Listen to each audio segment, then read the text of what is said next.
Brett, if you had split personalities, how many do you think you would have? About 200. That would account for how many people you've been eating for. Chocolate biscuit. You That disgust. probably wasn't as loud in the microphone as I wanted it to be. You disgust me. And my 7 other personalities. I feel the disgust of 7 people right now. That is what I feel, the disgust of 7 human lives. Welcome back to the PCMR podcast, the pop culture master race, where we talk about movies, TV shows, comic books, and other things that don't matter at all because everything is pointless and we're all going to die one day. The podcast. Yeah, deaf. That's a great way to start the episode. The intro is slowly getting more and more nihilistic, and I'm not sure where it's going to be next week, but it's going to be something. It's going to be something, I can tell you that. You're just going to think the whole week of what you're going to do, aren't you? No, I'm just going to say the exact same thing and then say being excited for anything is pointless.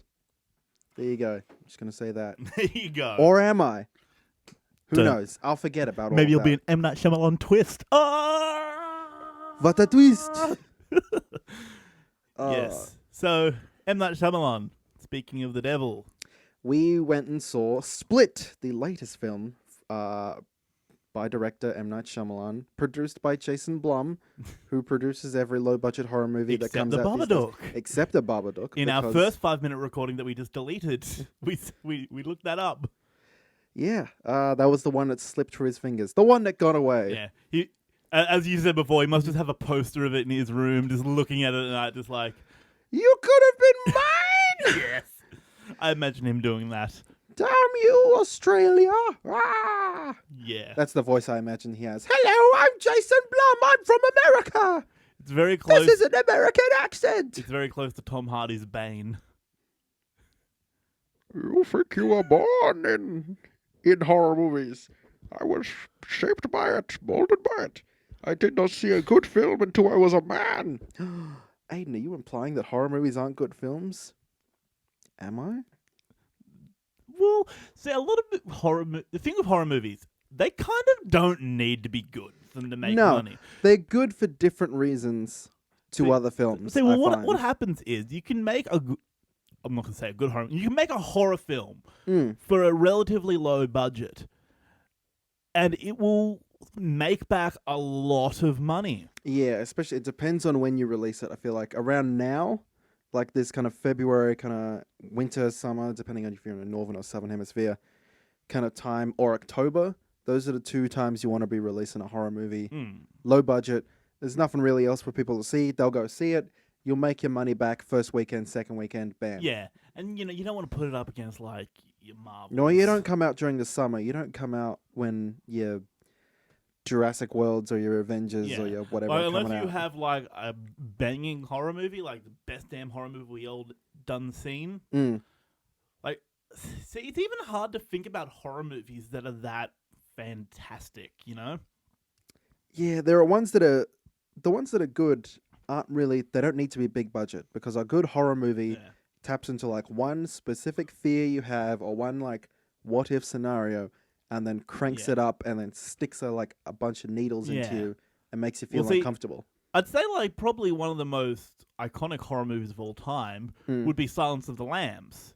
That's one of them, yeah. Yeah, which I've never seen, and like cannibalism is one thing that just irks me, so I know it's gonna fucking terrify me.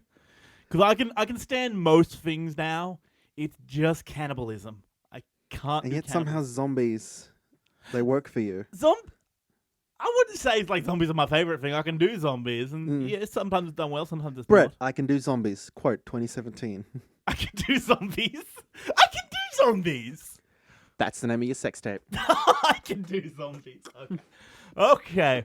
But no, it's like, I don't know, it doesn't feel like zombies are human, so it doesn't feel like cannibalism to me. But when it's like an actual living human being eating another living Making human the being, purposeful decision to like, I am going to eat your face. yes, that's when That's where you have a problem where you're it like... just irks me. It just irks me. There's something. So you haven't seen that Hannibal, the TV series with Mads Mikkelsen? No. You should see it.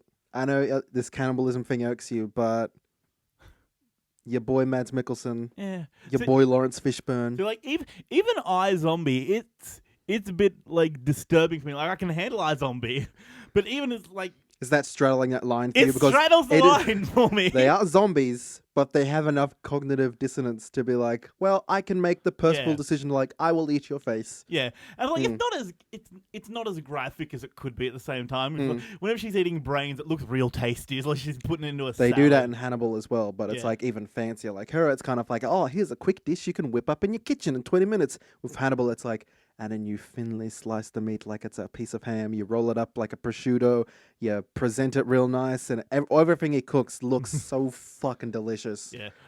See, apparently the Santa Clarita diet, it's like iZombie, but she's not preparing it well. She just kind of eats it. I'm like, I don't want to watch that. I've only heard it described as iZombie, but instead of crime, it's real estate. Yeah, I don't want to watch it. It doesn't look good to me. I might watch it. You know, I like Timothy Olyphant. I like him. I like Drew Barrymore. Oh, there's a lot of big names in it because Nathan Fillion's in it. Patton Oswalt's in it. Well, yeah, I'll watch it then. I like, Yeah. I like that Patton Oswalt fella. He's a good. Sad for him though. His wife died. Yeah, why you gotta bring up sad shit, Brett? Because I'm a sad person. You are a sad person. You have the sadness of 200 people living in one little fat boy's mind. Anyway, we saw Split. I just want to say, people, in case there is anyone out there who doesn't know what I look like, I'm not that fat. Or is he? I'm overweight, but I'm not obese. Thank you very much, good sir. You are whatever the mind compels you to be. And your mind compels you to be a fat cunt. And your mum could you just be a cunt. Hello. Okay, let's get into this. Now we've established a dynamic. Yeah. Let's get into this podcast. So we saw Split, starring James McAvoy. Let's try and get the basic premise out of the way before we try and get into some of the nitty-gritty, non-spoilery details. Yeah. We start off, there's 3 main characters, there's 3 girls. Yes. Clarissa, is that one? Yeah. There's the brunette one, the blonde one, and the Asian one. Yeah. Well, the Asian one is Jessica Sula.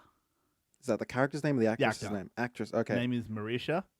Then there's Claire, who's played by Hayley Lou Richardson. Okay. She Claire. was also in The Edge of 17. Oh, okay, so... I recently saw. All right, yep. Claire's the blonde one, yep. Yeah, and then the main one, the one with the Yeah. the main one, yeah. Mm. Her character's name is Casey Cook, and she's played Casey. by Anya Taylor-Joy. She was also in The Witch, which was real good. There you go. Yep, there's the blonde one and the Asian one. I'm not going to remember their names. Yeah, Claire and Marissa? yeah. Yeah. It's Casey, blonde and Asian. Okay. All right. Those two, they're at a party, they're talking to their dad, and they're like, oh, Casey's different. Oh, she's a bit different. And there is like a cool shot right at the start where I couldn't tell if it was tacky or clever, where it's like a pull focus, not a pull focus, what are they called? I forget the name of the shot, but it's one of those shots where like your subject stays in focus and in the same spot while the background moves around them, and it's done by you zoom in with the camera while you move back, or you zoom out while you move in, and that keeps your subject in focus in the same spot while the background around them changes kind of scope. Film nerd. Yeah, film nerd things. Yeah, they do that shot kind of right at the start to show that like she's sitting at the edge of the table. At the start, they're kind of like looks like a normal sized table. She's kind of a normal distance from them. But as the shot goes on, the table grows longer. They grow further apart, and it's like, is this clever or not? It's like it is in a way that like it instantly shows that like, oh, she feels distant from other people. She doesn't want to associate with them. But at the same time, it's like it's very like I saw it and was like, well, it's a bit much. Yeah, I feel like everything in that first scene, like before they got kidnapped, a lot of it was before they got much. kidnapped. It was very like I was on my toes of like, now is this going to be like old M. Night Shyamalan and not original M. Night Shyamalan? Because first 2 M. Night Shyamalan films, they're good. They've got some good stuff in there. Sixth Sense and Unbreakable, they're all right. After that, M. Night Shyamalan got Well, he turned into M. Night Shyamalan Ding Dong. Yeah, he got real up himself. Hmm. Like, I am. Isn't there literally quotes where he said, "I am the greatest director"? Like Kanye shit. He got on that Kanye train for a little bit, Yeah. yeah. Although to be fair, there were magazines out there calling him like M. Night Shyamalan, the next Steven Spielberg. So it was like Yeah, well, that was after The Sixth Sense, and I think a lot of us were people thinking that built him afterwards. up and he believed it, and that didn't go well for him. Never believe the hype that people give you.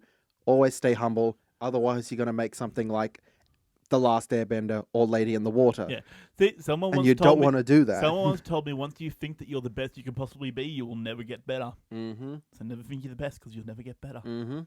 Greatest advice I've ever been told. Mm-hmm. Well, that and, don't shit the bed. Stop eating so much, you fat cunt. I believe I gave you that advice just a moment ago. You're welcome. You can keep that one. Join us next time on Bread is Fat. Anyway, yeah. So this the first kind of like act before the credits, because it's a late credit thing, and it's like, oh, split after they get kidnapped. But I was just sitting there and I was like, is this going to be good Shyamalan or bad Shyamalan? I cannot tell at all right now. There are parts of it I was like, I feel tense, but the acting and the way that people are talking, it's ringing some bells. Like especially a character we only see in the first act, the father, the dad of the blonde Yeah, girl. Yeah, the blonde girl. He's acting very, not like a human. yeah, very how M. Night Shyamalan directs people. Yeah, he's like. I feel like all the extras, all the other people walking around in this, they don't act like real people. I feel like the main cast, so the three girls, James McAvoy and the Doctor, Yeah, I feel like they were all competent. Yeah, Competent competent. to good. Yeah, on somewhere between the scale of competent and good.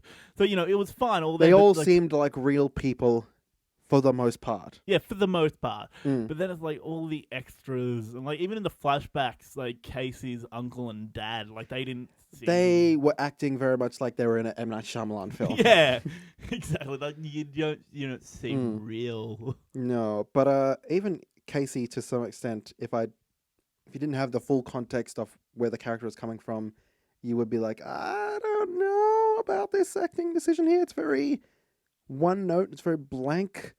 But I feel like within the context of the full story of the character in the film, it kind of works. It makes sense, and you do see her get some range of emotions because There are some range, like but the whole thing about her character is there's reasons behind why she's the way she is. Like, she doesn't like people. She's silent. She's distant. I feel like that's the only kind of characters that M. Night Shyamalan can work with now, because like I know how to make people look silent and distant. Yeah. Yeah, I can do that. Mentally disturbed. I know how to make people look like that. Yeah. Yeah. I will say though, I feel like this is one of his better films in recent It is one of years. his better films. It's also one of his more straightforward films, I think. Yeah. Like there is some high concept things that he's dealing with here, Yeah. but And the sometimes story does move yeah. from A to B to Yeah. C. Yeah, and a lot of the high concept stuff he doesn't explain it that well, but I think that's an intentional decision because like you believe the movie and you're still kind of questioning what some of these things were.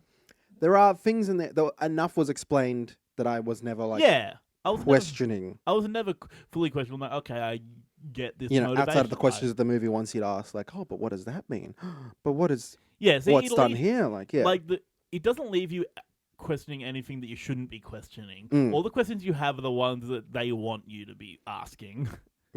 At least initially, I'm sure on like a reviewing or a second viewing, I'd be like, what the fuck does all of this mean? What is this about? What's that about? But for the most part, the film is it's concise. It's very succinct, which is good. It's what you want from, if you want a director to like get back to his roots and be like, okay, I can make good films again. Just trust me. Let me do something a little more low budget, a little more kind of small scale.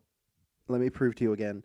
That's what you want from a director, though. A tight script, all the way through. Bam, easy done, good. And for the most part, that is like, and especially the way that James McAvoy's character or characters, I guess, have been written, worked really well. Now, I will say, I think James McAvoy, especially on the acting standpoint, really was the standout in this film because he had a lot to do. Yeah, and it's the kind of character that like I feel like actors everywhere would have been lining up to play, because anytime it's like, you get to play multiple people and it's a serious one. You're not doing some Eddie Murphy kind of like, I'm a fat professor. I'm also a woman. Now I'm an Asian man. The Yeah. clumps, whatever that film was Yeah. called. So that character was full actor wank. It was very actor wank. It's a very actor wank role. Yeah. I think Leonardo DiCaprio is circling a role like this, where there's some characters like 23 different, or something like 25, 20. I don't want to see different Leo pronunciations. do that. Leo doesn't need to do that. Yeah, I feel like that was something he was thinking of when like he didn't have an Oscar. Yeah, I was Now, about to say, now he has one. I don't know what his goals are. Has he done anything since The Revenant, or is he just like haven't seen him in it. still Oh, he did that. still sailing around on his yacht staring at his Oscar? He did that documentary. Oh yeah, he did that documentary. Yeah, now he cares about the environment. Well, now that I've got he's my always Oscar. cared about the environment. Yeah, but now he cares more. Yeah, he has more time for the environment now that he's gotten his Oscar. I've banged all the models. I've got my Oscar. Now let's save the planet. Yeah, save the Leonardo planet with my DiCaprio. yacht. Me and my yacht will save the planet. That's not even a really good Leonardo DiCaprio impression. That's just my Bernie Sanders / Donald Trump impression. Hello, Bernie Sanders. I'm here to save the planet. Donald Trump. Aboard Leonardo DiCaprio's yacht. Neither of us are very good at it. How would you impersonate Leonardo DiCaprio? He's got a very there's a. We're getting off on a tangent. You do it all right. You do it all right there.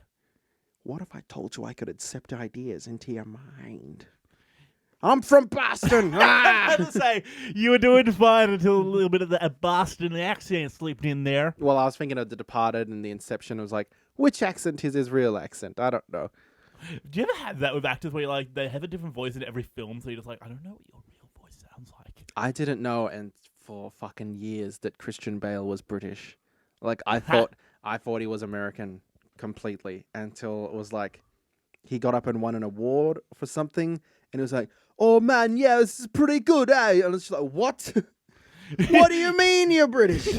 I'm fucking Christian Bale. Hello. I don't think he actually has like the chavvy accent, no. No, but he's like same thing with fucking Rick Grimes. Yeah, Andrew Lincoln. Yeah, He was in Love Actually. See, I didn't remember that he was in Love Actually until I rewatched it and I was like, so so is Martin Freeman. He's in Love Actually. I knew he was British though. You can't not know that Martin Freeman Yeah, is. I know. I was just pointing out that he was in that film that I just mentioned. Well, his scenes were the most memorable. It's because he's naked all the time. So how could Yeah, you forget that he's in that film? He was like, what was he like? A stand-in for a sex scene or something. Yeah. Yeah, and he's trying to hit on the model he's having sex with. It was weird. I thought it was kind of a sweet. I feel like all of those stories, it was the most kind of, it's a sweet little, if that was a short film, the rest of the film is take it or leave it, but I kind of found it sweet because it's a weird scenario and they're just kind of like acting like they're just kind of two people at work. It's kind of funny. Yeah. I haven't seen the movie in years, so. Yeah. That's the part I remember the most, honestly. Yeah. Anyway, we're on tangents. We're on tangents. Tangents upon tangents. It's almost like this podcast has split personalities. Ooh. Or we're just shit at podcasting. Yeah, Ooh. I was about to say, maybe we're just shit. Maybe that's the twist. We're just shit. That's our Night Shyamalan twist. We're not good at this. But if you're going to praise one thing, if you're going to see this film for one reason, it's to see James McAvoy. Because every personality, there's less in the film than you think there would be. They kind of really focus around three or four or five. Yeah, well, what were the main ones? It had the kid. There's the kid, there's Dennis and Patricia. So Dennis, Hedwig, and Patricia. And then a bit of Barry. Yeah. Yeah. See, and then a lot of the others that is mentioned, because what were the other ones we heard of? There was Oswald, Jade. Oh. Kevin, I think, was listed as one. Yeah, but Kevin was like the original guy. Kevin's original. We saw Kevin for a second. But I think that's something we can discuss more in the second half. Yeah, of this it podcast. really only focuses on a couple of them. There isn't a lot to spoil in the film, but the parts that are spoilers are like you don't want to know this going in. So, yeah, no. Because we went in not knowing anything. We didn't know a lot about it. Now, all I knew from I'd seen the trailer. I hadn't seen the trailer even. I'd seen the poster. Oh yeah. So I'd seen the trailer, and that's basically like the first act where like they get kidnapped, and then you see like the first introduction of Patricia and the first introduction of Hedwig, and then that's it. So that's what you see in the trailer. You don't see a lot, and it's just kind of like, oh, spooky. Oh. And I feel like, yeah, so his portrayal in the film, it's good because before the film says, or before he says like, oh, this is who I am, I am this personality, Yeah. you can very distinctly see like the difference between each one. Yeah, definitely. Well, especially because the three main ones that we saw in the film had the biggest difference. Because it's got Kevin, the really uptight, neat freak.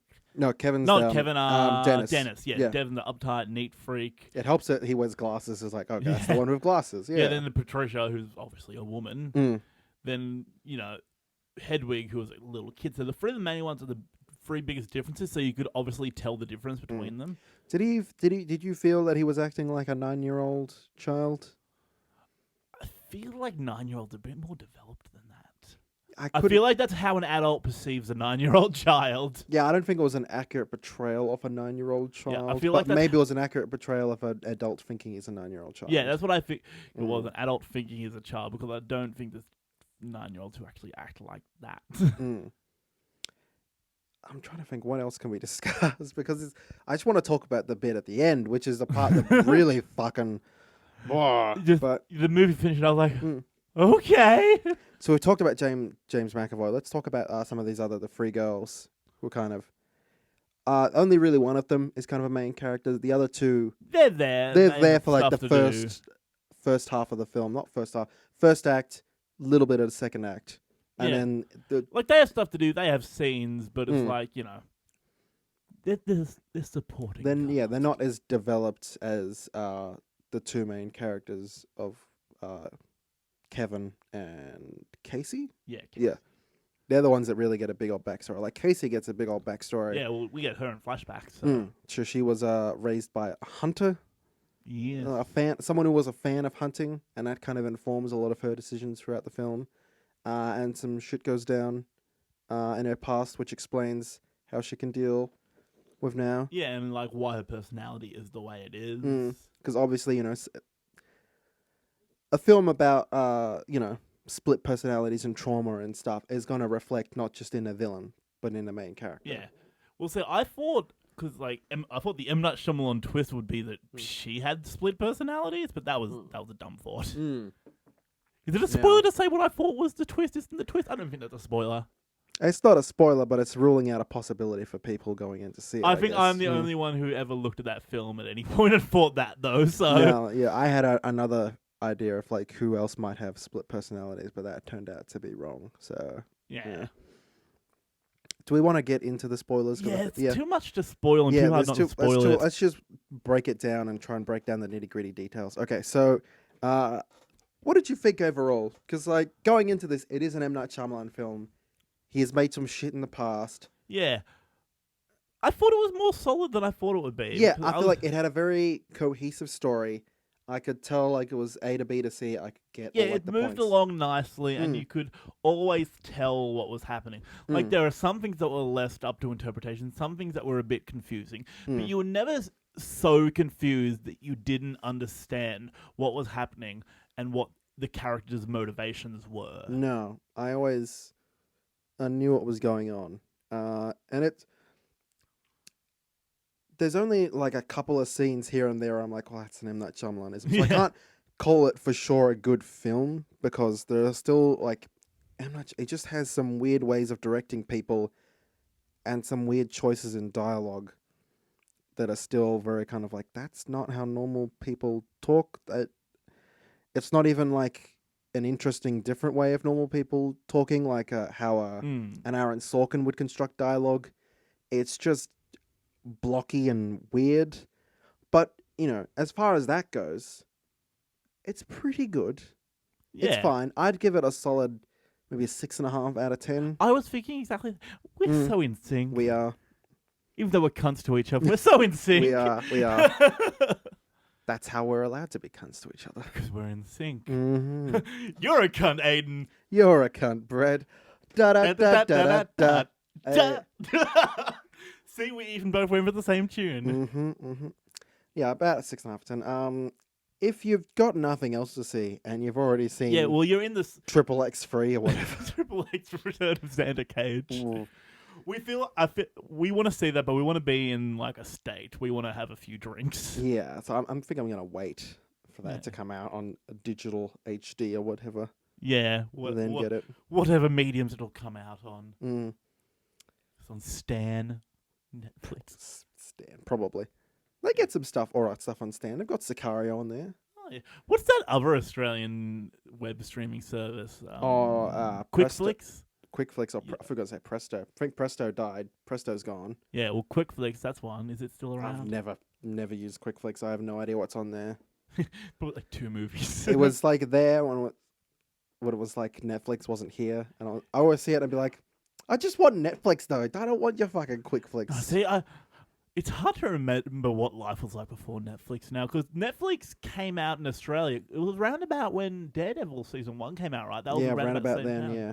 So it was like October 2015-ish that we got Netflix in Australia, and I was just like, I can't imagine what life was like before that. Terrible. Yeah, like, obviously. how did we live? As pirates. As pirates. As straight up pirates. Yeah. Arr. Yarg. Wrong type of pirates, but you get the point. I am the captain now. Is that the right kind? Yeah. Yep, definitely, yeah. Wait. Spoilers. Split. M. Night Shyamalan. Yeah, M. Night Shyamalan spoilers. Let's get into it. So the biggest... the biggest spoiler, which is the twist, because you're going into this like, hey, it's an M. Night Shyamalan movie. What's the twist? Now, when we were watching it, I was thinking that the twist was going to be that his... So there's a character, the Beast, that keeps getting brought up, and that's why these girls have been kidnapped. There is a sacrifice to the Beast. Yeah, the Beast, which is the 24th personality that's coming out. Yeah, and now you're watching it and you're thinking, well, maybe the twist is that the Beast isn't one of Kevin's personalities. But maybe it's the personality I was thinking of the Doctor, his psychiatrist or whatever. She would be the 24th personality, and that's who the girls were being sacrificed to. Yeah. Turns out to be wrong. Were you thinking like she wasn't actually real, or I was thinking she was real because she was interacting with enough other people that she was definitely real. But I was thinking that she had like a personality that she didn't quite know about that Kevin was bringing out in her. Okay, I get you. But that turned out to be wrong. She dies. I thought that because through the flashbacks, you can tell through the flashbacks that Casey was going to be important in it somehow, and it showed the trauma throughout her life that her father died of a heart attack and that her uncle's raping her. So I kind of thought that piece of shit. She's been through trauma, so maybe she has split personalities. Maybe she's the Beast with a split personality. I don't know. Yeah, but turns out no. The Beast is just one of Kevin's personalities. Yeah, that's all it is. Just yeah, is and exactly you're watching what it they and said thinking it was like, the whole time. Yeah, and you're watching it thinking, oh, okay, well. And, you know, she shoots him. He gets away. Yeah. And she gets rescued. Like, and it's like, okay, fine. It's explained throughout the film that with split personalities, they're completely different people. Because, like, Jade, one of the personalities, is diabetic, needs insulin. So they're like, if one of us needs insulin but the others don't, you know, our entire physiology changes. So why can't one of the personalities be like, you know, have unbreakable skin? Climb up walls and shit, you know? Why can't one of the personalities be that if our physiology can change from personality to personality? And it seems kind of weird while you're watching. It's like, okay, this is, I guess, of a heightened reality. That's kind of weird. All right. I guess, is that the twist that... The twist is that there is no twist? Like, that's a bit weird. That's what I thought, because it literally showed the title card as if it was about to roll the credits. And then... The twist they happened. go to a diner. And are talking about on the news, and like, we've decided that we should call him the Horde. And I'm like, that's weird. Like, usually in reality, we don't come up with weird nicknames for people. Yeah, what is Cisco naming this? Yeah, that's more of a kind of a superhero world kind of. Oh, hold on. Yeah. And then there's a lady sitting at the bar, and she says, "Hey, wasn't there that guy 15 years ago who also got a nickname? What was it again?" Then fucking Bruce Willis leads forward and says, "Mr. Glass, this is set in the Unbreakable verse." What the fuck? Oh, you disturbed the little sleeping I'm puppy. sorry, little dog, but what the fuck? What? See, and I didn't know this because I haven't seen Unbreakable. See, it's such a weird twist to have because, like, a good twist, in my mind, a good twist is something like Fight Club, where it pertains to the plot of the film. It pertains to, like, what the characters are doing. Yeah, and It shifts how you view the film. Yeah, it shifts your view, and kind of everything makes sense. It reveals stuff that you Or, didn't see. like in Shutter Island. Have you seen Shutter Island? Oh, man, one of my favorite films. The twist in that adds to the film. That's Yeah, a part it of the plot. changes your perception, Changes your perspective of it. and it reveals. Honestly, what a good twist will do it will reveal the true story. Yeah, it because will reveal throughout the the true film story. with a twist, the story won't be what you think the story is, and then the twist will happen, and you will see what the story actually You is. could have watched this film and then walked out right before this twist happened, and you would have been fine. I don't know what this adds. This isn't really like a twist as it is so much like a fan theory kind of Easter egg thing. Yeah, just tagged tacked on at on the at the end. end. It's like what if all the fucking Pixar films are set in the same universe? What if this is a sequel to Unbreakable? Like that's I doesn't don't add know how anything. it doesn't add anything to it. There's a part of me that's like, well, does that mean we're gonna get an Unbreakable 2? And I was literally thinking while I was watching this film, I was like, man, M. Night Shyamalan has never really done like a sequel to any of his films. He's always just done original films. I guess that's, good on him for that. A lot of directors do that. Apparently not. I can fucking throw that out the window now because Yeah. this is, for all intents and purposes, a fucking sequel. Or at least Yeah. another thing set in the same universe is It's why is everything gotta be a goddamn universe? It's like Cloverfield's 10 Cloverfield Lane. It's in But the that's same not thing. even that's not even the same universe. That has like nothing to do with each other. That's just like No, they're in the same world, aren't they? Cloverfield and 10 Cloverfield no. Lane. There's nothing to suggest that. There's nothing in those films that suggests that because Cloverfield is about like a giant monster thing. Cloverfield Lane, they're aliens. Oh, really? Nothing to do with each I other. thought it was the same thing. I don't know. No, nothing to do with each other. I thought No. it was the same thing. No, they're just like anthology things using the same name. Oh, okay. Mm. Fair enough. I thought it was the same world. No. You just proved me wrong. Don't prove me wrong. At least I don't I didn't care I don't enough. think it is. There's no reason to think that it would be. I didn't outside of it being care called enough to look Cloverfield. into it. I didn't really know what Cloverfield was about, so I didn't really care enough to look into it. It's a good film. It's worth watching. The director of it, Matt Reeves, who did Dawn of the Planet of the Apes and is doing War of the Planet of the Apes. He's one of the top contenders to take over from Ben Affleck as the director of the next Batman film. So it's worth checking out just to see how he handles found footage in case that's ever used in this new Twisting Batman some film. news in here. I like how you do that. Yeah. Like the You're way you work welcome. it. No diggity. No bag it up.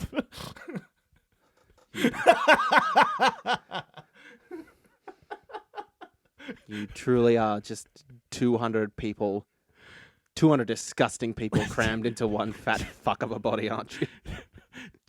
Just because I twisted in some song lyrics. Exactly. That's exactly the reason why you disgust me. Oh, I'm sorry. I'm being really mean. It's funny. It is. It's okay. It I'm patting a is. dog, so I'm fine. That's true. As long as you're patting a dog, nothing matters. That's scientific fact right there. But yeah, anyway, that's the big twist that's there that kind of... It's not even really a twist. It just adds like another layer of like... Okay to it. For like, for the few people in the cinema who have bothered to have seen Unbreakable, they'll be sitting there like, what? And then... I literally heard one person going out saying, "Why was Bruce Willis there?" See, exactly, because it's a 15-year-old film. Most people haven't seen Unbreakable, at least now. Or at least they don't remember it.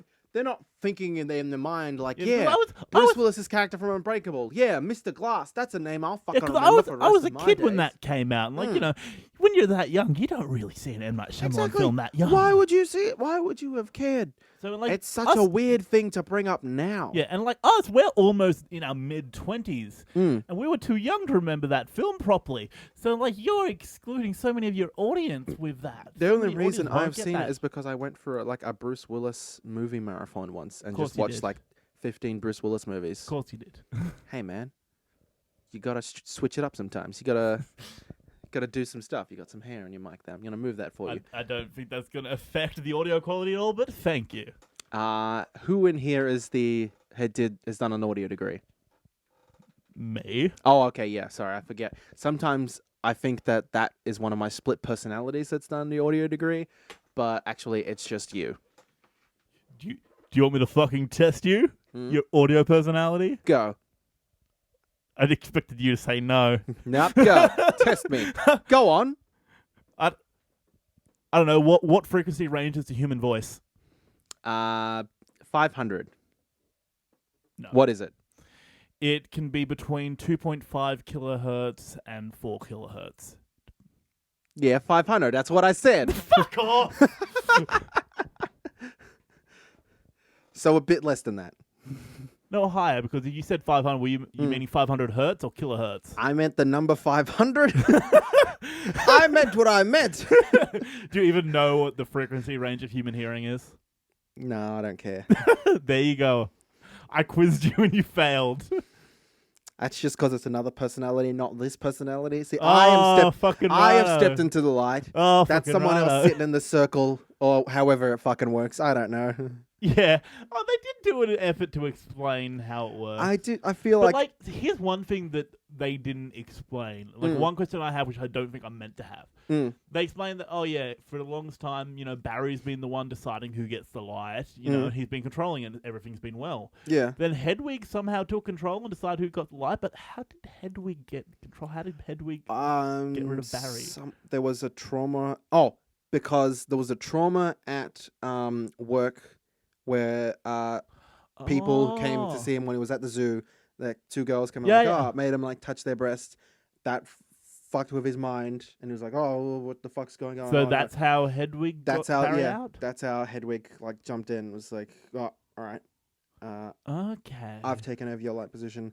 I'm gonna align myself with Dennis and Patricia." So yeah, there was explained in the film. Okay. Yeah. Maybe I just didn't get that. No, because this This personality is is a dumb my fuck. dumb personality.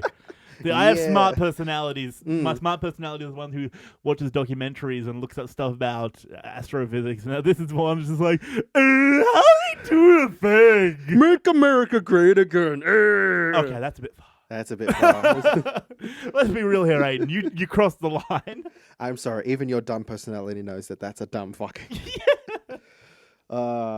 Making friends and making fans and fighting around the world. Is that a song from something, or did you just make that up? No, it's a song from something that's. Oh, poor doggo, you looking sad. Your belly scratched.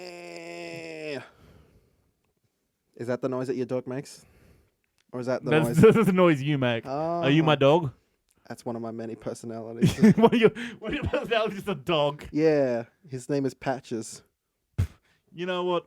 Whatever you and your girlfriend get up to in the bedroom is none of my business. Hey man, it's all consensual and healthy adult stuff right here.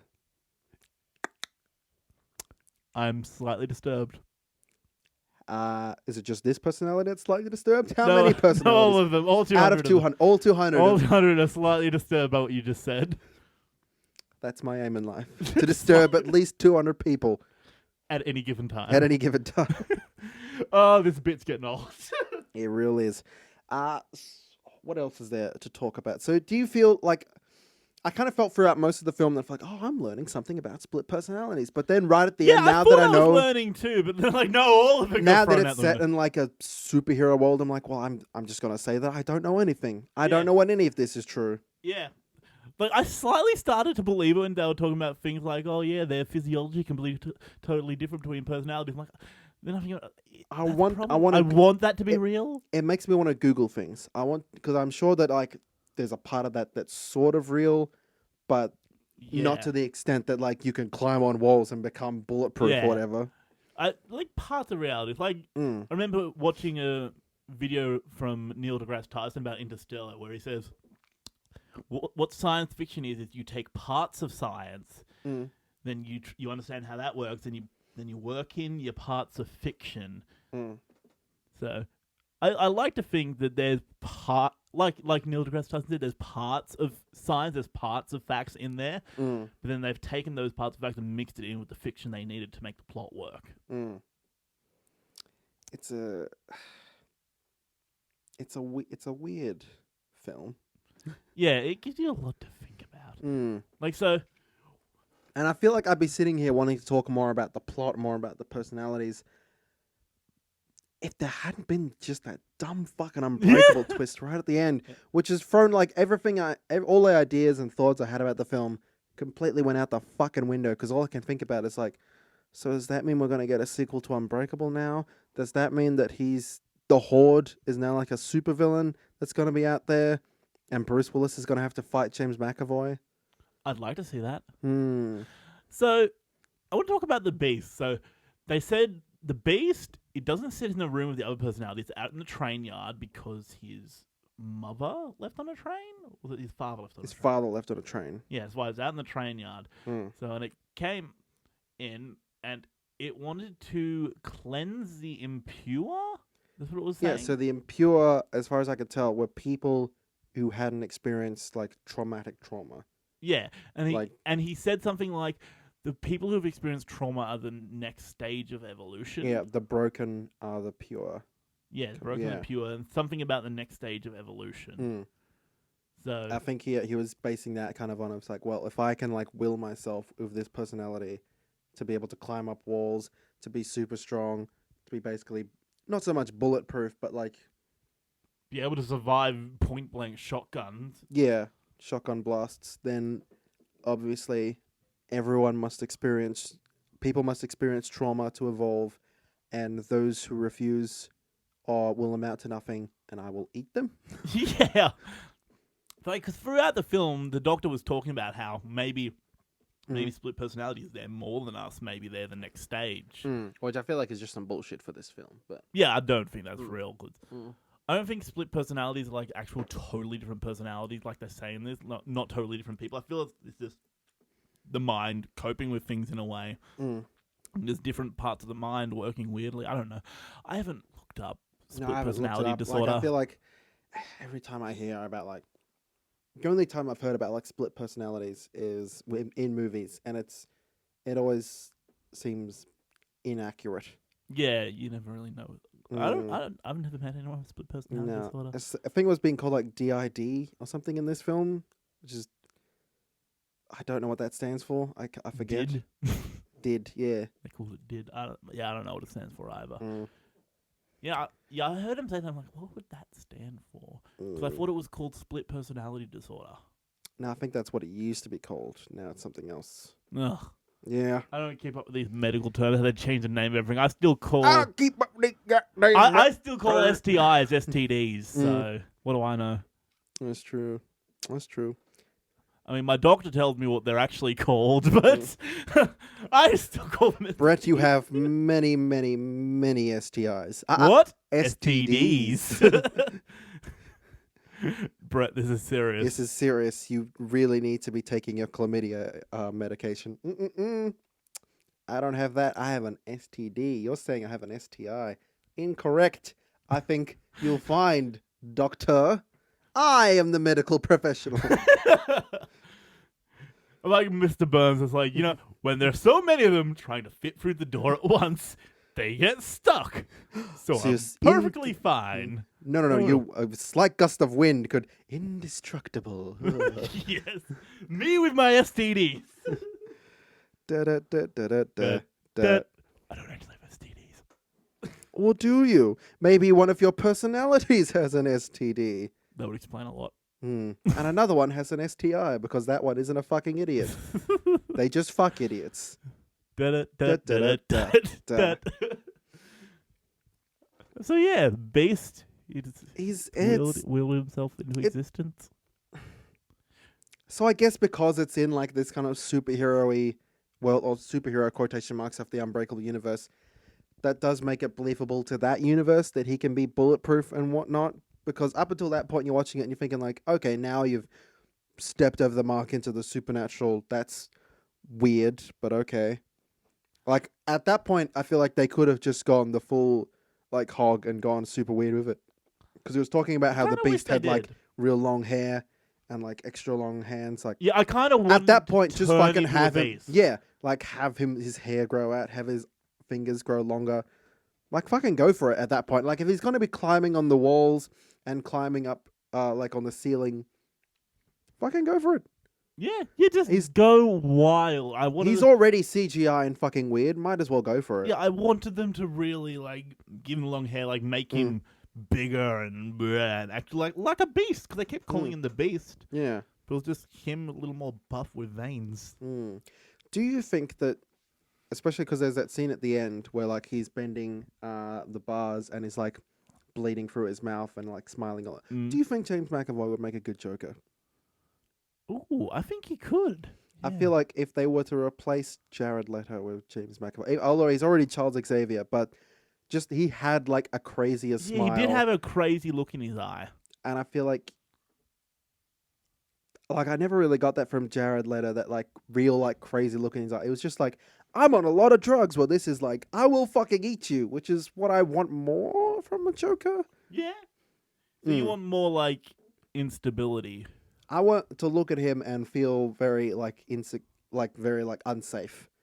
I don't look at Jared Leto and feel unsafe. I feel I should cross the street. This guy's gonna piss on me or something. James McAvoy. So looks you feel like he's more of a druggo. He just looks like, hey, I'm the Joker. Look at my tattoos. Let me piss on you. Anarchy. Well, James so that's McAvoy. it. You feel he's more of a druggo. Yeah, James McAvoy looks like he would fucking eat me.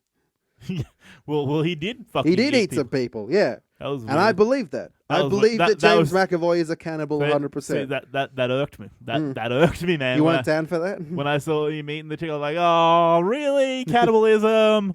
I was already looking at the hunting scene, thinking, "Oh, I hope they don't do that fucking thing they do where they eat the deer's heart." Because that's a fucking thing. Yeah.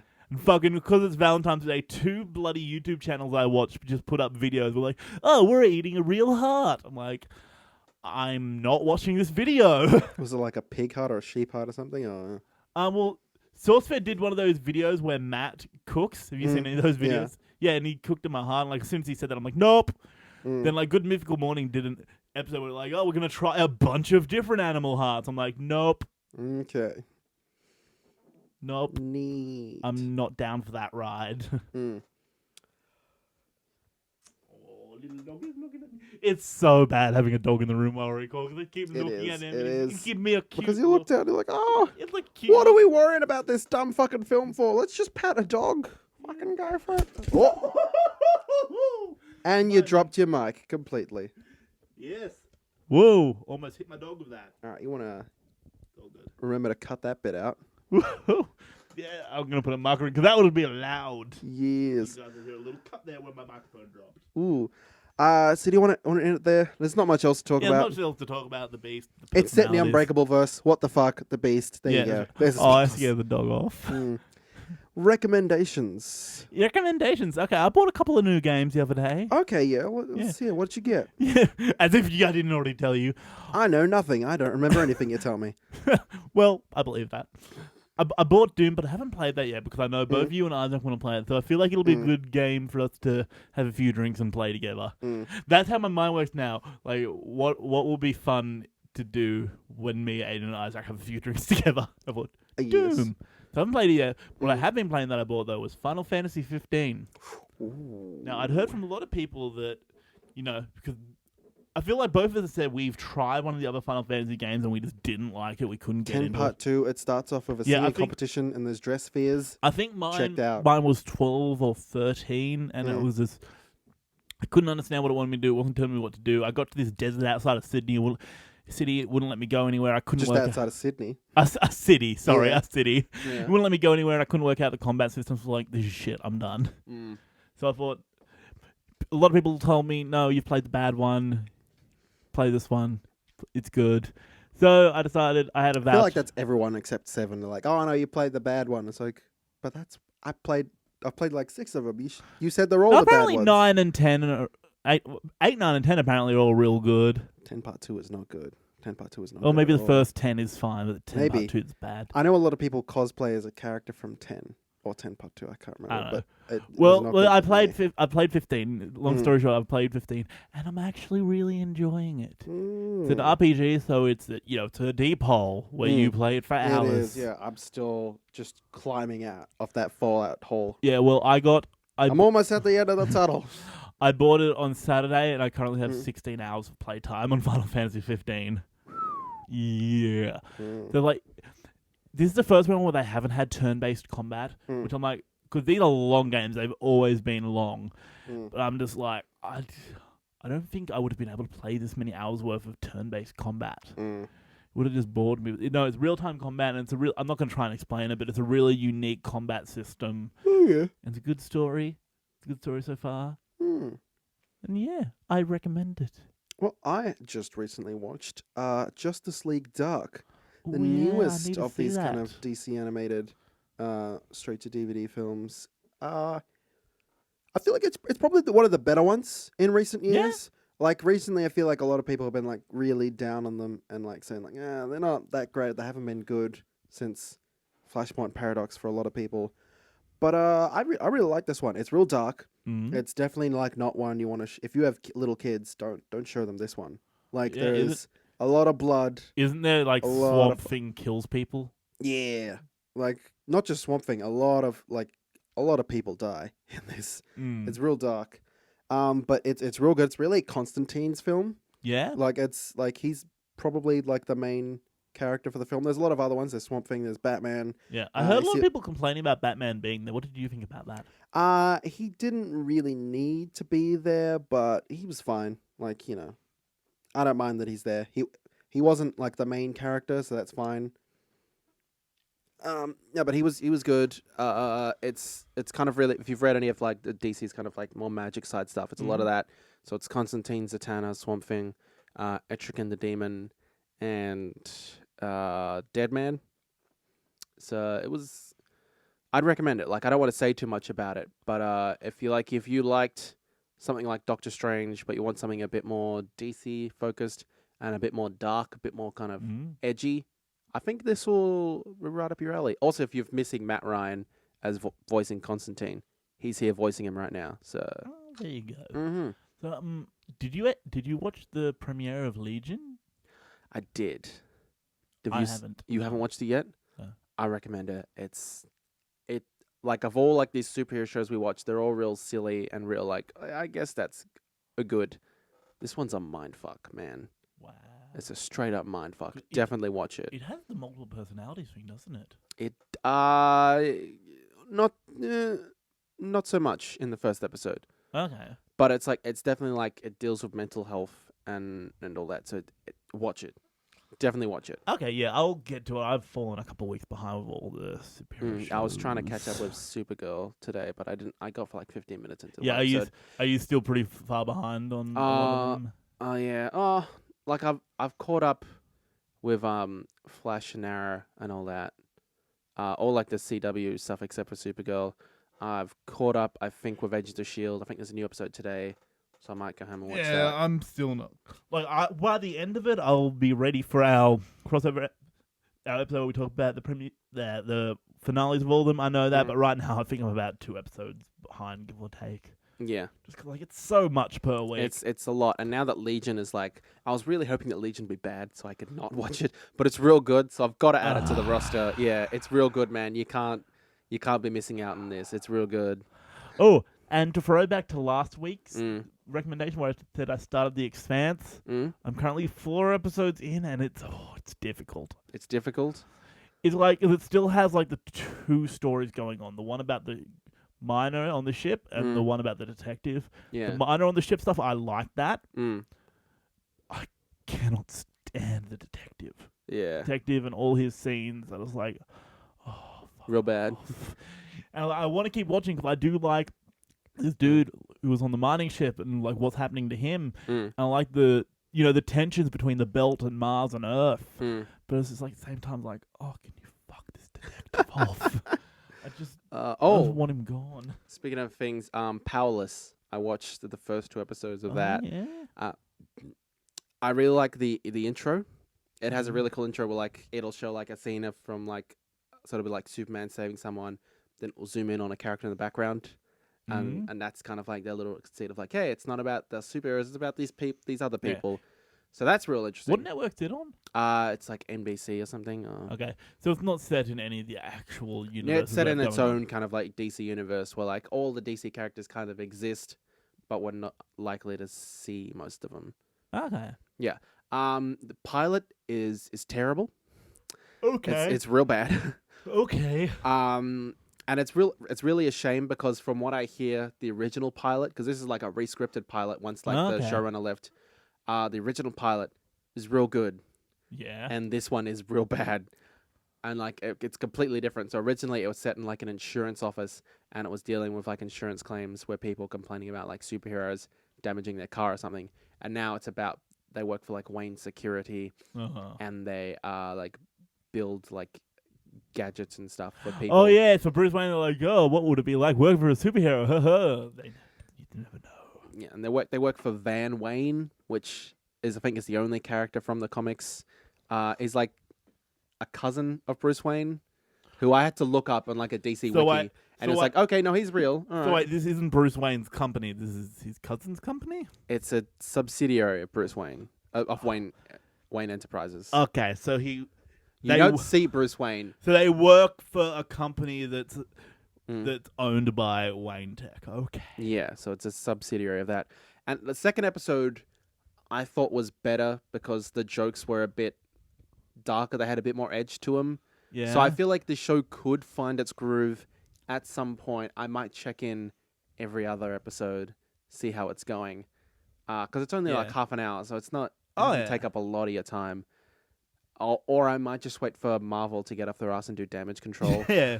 Because that will probably be much better. But we yeah, have lots of things to waiting for from Marvel because like, Jesus they're Christ, still there's doing going to be so much. Runaways. That's happening soon. Cloak and Dagger. That's happening soon. And I'm going to have to watch all of them because I'm a bitch. I'm a straight up Marvel bitch. I feel like at some point I'm going to need to drop something. I'm going to it's going to be one of these DC things. It's like it's maybe nothing from like the Arrowverse. maybe I'll drop something like American Horror Story and just get back to it. Cause like during the hour winter when there's nothing airing, I feel like that'll be a good time for me to just go and watch all of American Horror Story, considering it's anthology and I don't need to keep up season by season. Yeah, you can just. So maybe I'll do watch something it like that. yeah. But I don't know. With Cloak and Dagger, Runaways. Right now, for me, it's all like these superhero shows and like rewatching Community or whatever. Like, You're rewatching Community? yeah, because we've just been rewatching like nice shows. Yeah. Well, I'm doing the opposite. I'm rewatching all the Marvel Netflix stuff with my sister because she's a fan of the movies, but she'd never seen the Netflix stuff. So we're trying to How's she finding it so far? She's liking it. Oh, yeah. So she complained, though, that I said we had to watch Jessica Jones before season 2 of Daredevil. She didn't like that. Yeah.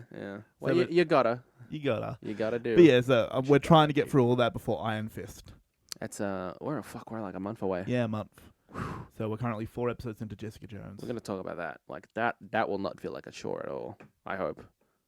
No. That looks like it's gonna be good. Well, that's the thing with the Netflix stuff. It's not like all these shows that go week to week that we can just sit down in one weekend and watch and like, okay, you don't have to worry about keeping up with you every I'm week. really afraid they're not gonna give him like his proper costume. Like I know it's probably gonna look ridiculous on screen, but I want it, and they should give it to me regardless. See, it's such a bad thing though that we're now feeling like all these TV shows we're watching are a chore. It's like I like you and I want to watch you, but it's almost There's so many of you. It's becoming difficult. It's becoming you're taking over my life. I want to sit down. I want to play video games. I want to watch other kinds of shows. Yeah, I want to go outside. I want to take my dog for a walk. But you're taking over my life, man. I want to be able to watch the OA or Santa Clarita Died or some other kind of show. I found a 2-day period to watch the OA. I think I'll need to find something like that and just sit down. Then binge again, at the through same something. time, I think what I told you about the OA probably put it down lower on your list. See, but I keep hearing bad things from you, but then I hear really good things from Alicia's sister, and she's like, "Nah, it's real good. Watch it." So I'm like, Last episode is fucking shit. I'll get around to it probably because it's just sitting there on Netflix. Who do you trust? Who do you trust? Who do you trust more? You both have good taste in television, actually. She she has pretty good taste in television. So I was waiting for the insult there, but it didn't come. nah, it's just it's Name, a real name, dilemma. name of my sex tape. And on that note, if you would like to talk to us about Split or any of the things we've talked about in this last kind of 20-minute period, you can find us on Facebook at facebook.com/PCMR podcast. We're also on Twitter at PCMR podcast. We're also on Instagram at PCMR Podcast. We have our own personal Twitter accounts. I'm at Aidensvlog, AIDANSVLOG. I almost interrupted you there. I am MeMan125. Spelled how it sounds. Spelled how it sounds. That's how you're supposed to say it, God damn it. Every time you don't say that, I'm so annoyed. Yeah, it's 'cause the first time you did it, you spelled it out. Like, I don't need to spell that to people. I don't need to, like you, because some people put E in your name instead of an A. Yeah. But I'm like, I don't need to spell MeMan125. It's you know how to spell it. It sounds more concise when you say MeMan125, spelled how it sounds. Yeah, okay. Okay, I'll remember it next time. Okay, so I good. don't ruin your script. Good. Stick to the script. Go on. Anyway, you can email us as well. We're at pcmrpodcast@gmail.com. We have a website, pcmrpodcast.net. That's where all our audio is posted. That's where all our social media links are. Super easy way to find us. We're also on YouTube and iTunes. Go and subscribe there. Just look up PCMR Podcast. You'll find us. You'll find us. It'll be there. And on that note, we're done. Next week, it's going to be something else. We'll see what it is by then. Yeah, we decided what something we're will doing come today out. last night. Maybe The Great Wall. I'm not entirely sure when that comes out. That'll be either next week or the week after. We'll see, because we want to see some movies. Yeah, well, because we're getting around to that time where they're about to be a lot. We're about to be get some movies. with Yeah, things. so we need to get ready, because as soon as March hits, That's we've got Logan. We've got the Power Rangers. We've got some other shit coming out probably. Got Iron Fist. Got Iron Fist. And then in April, we've got Guardians of the Galaxy. Mm-hmm. More stuff. I think Kong Skull Island comes out in March as well. Yeah, so I think it's somewhere. a lot of stuff is about to come out, so Yeah, prepare yourself. yeah. There's going to be a lot of poorly explained movie reviews coming your way very soon. Yeah, look forward to that. Woo! All right, bye. Bye. You're such a fucking comedian. I make one good joke, you're like, let's end it here!